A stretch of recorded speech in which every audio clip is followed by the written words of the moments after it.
Namaskaram. We go to the story of Ruru and Pramadvara in Mahabharata. It is in the one of the initial chapters called anyway, it doesn't matter.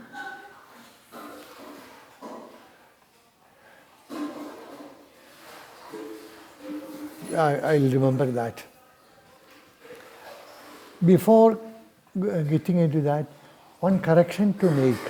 In the story of Yayati, his youngest son is called Puru, not Puru. It's a long vowel.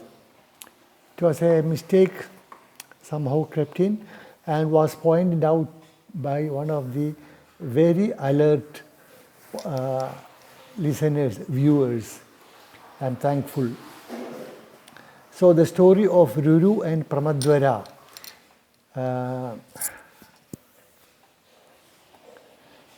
It starts with the sage Chyavana, who was a son of Bhrigu.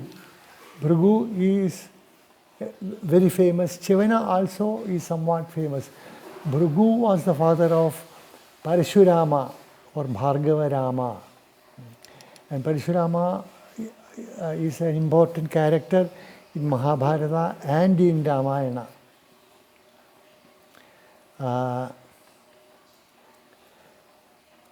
And Chyavana got a son by name Ruru in Ghridachi, who was an Apsara. Apsara are dancers in heaven. There are a few of them: Urvashi, Menaka, Rambha, Ghridachi, Tilottama, Sukeshi, Manju Ghosha. These are the 7 famous ones. Among them, Ghridachi is, of course, very famous. And these Apsaras are somewhat like courtesans in heaven. They have a relationship with any prominent personality, and they get children, and very often they abandon the child because they lead a free life. And Ruru was born in Ghridachi from Chyavana.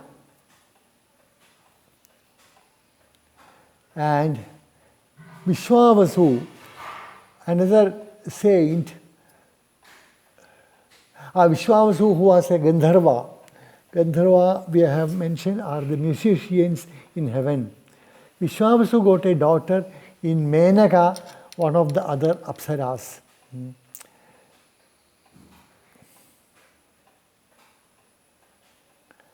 But Menaka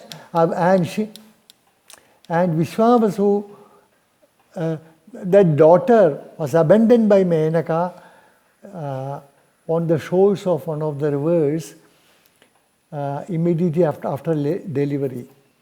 A sage by name Sthulakesha found the child, took her home, and protected her, looked after her. And the girl, these Apsaras are known to be very beautiful.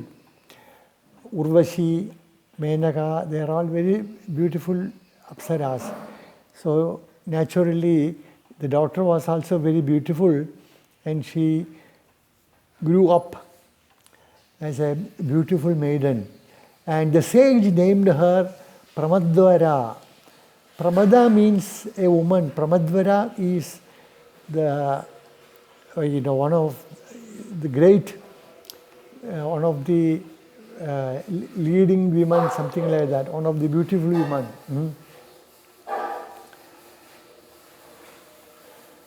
And when Pramadvara reached marriageable age, Ruru, whom we started the story, the son of Chevana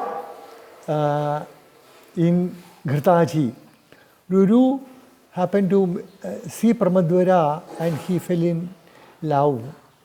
And he told his father about his love. And his father Chevana approached this Sthulakeshi sage and proposed the marriage. And Sthulakeshi had no Stthulakesha or Keshi.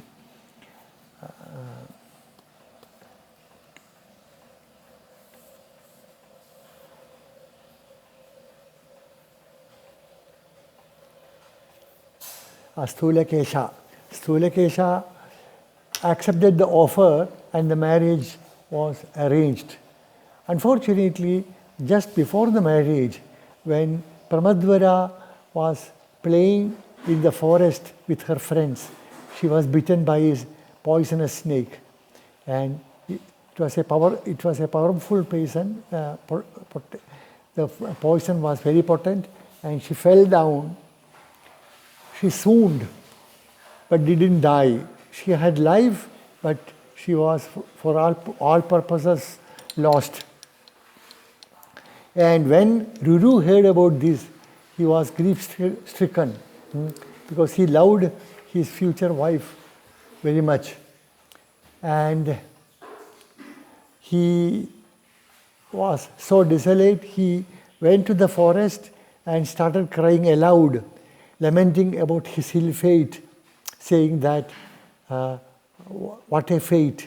I loved that girl very much. I would do anything to give life to her, but how can I?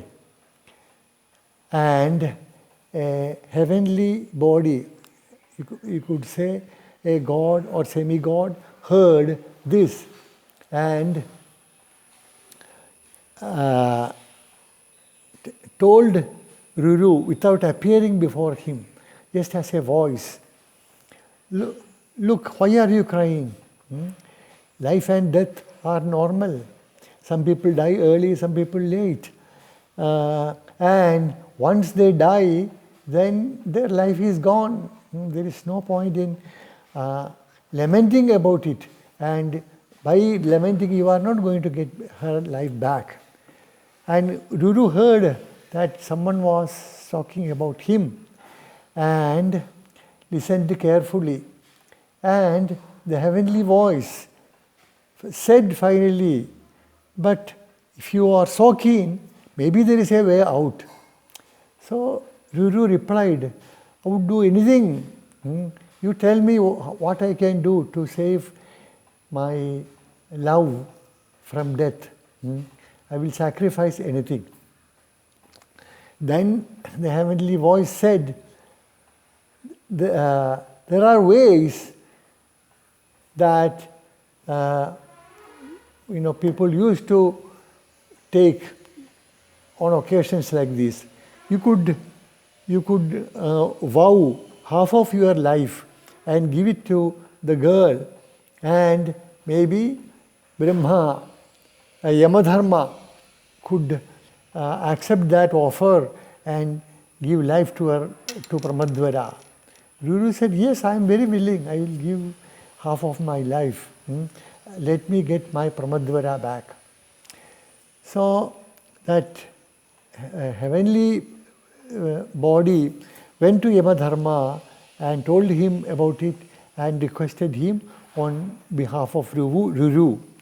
And Yamaraja said, I have no objection that if Ruru sacrifices half his life, I will arrange for that to be transferred to Pramadvara and she shall live.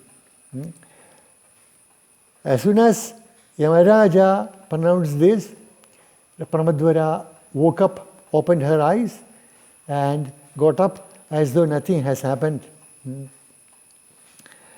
And everything was normal, and the marriage took place on an auspicious occasion, and Ruru went, started living with Pramadvara happily. But that act of that villainous snake was in his mind. So from that day onwards, he always moved with a strong stick with him. Whenever he saw a snake, he would strike it and kill it without mercy. He was so angry with all snakes.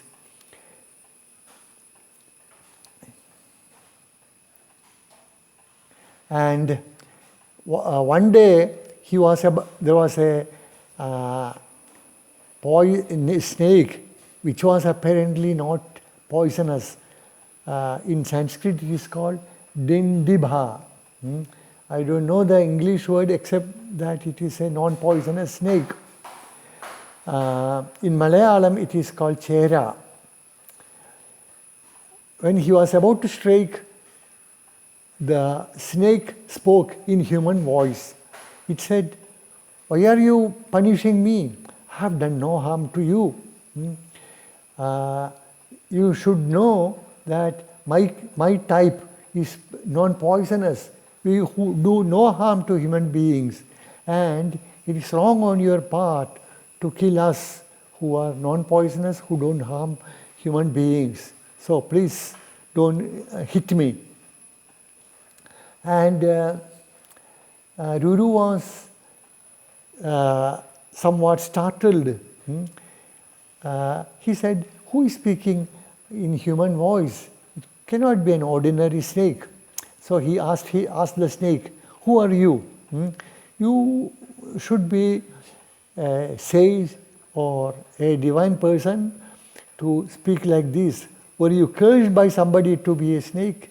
Then the snake said, "Yeah, you are right.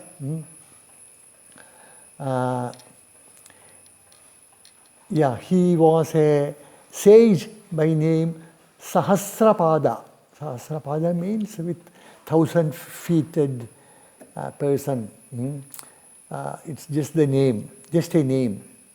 He said when young, he used to play with his friends, and sometimes just jokingly he used to make snakes with grass and frighten them, pretending that it's a live snake. And many used to be trapped in that trick. And once a friend of his was so frightened that he swooned and lost conscience. And when he woke up, he was very angry with his friend Ruru, and he cursed him. "You have played trick on me with a fake snake. So I curse you to become a snake. You will be of the non-poisonous type, but you will be a snake, and you will be like that for a long time." And Ruru was sorry. He apologized to his friend, said, "Sorry, I was joking, and probably I played it too much. So please pardon me. I am sorry for my fault." And the friend said, "Okay, since you apologize, you can come back to be a sage when you come across a Brahmin by name Ruru. That will be your redemption."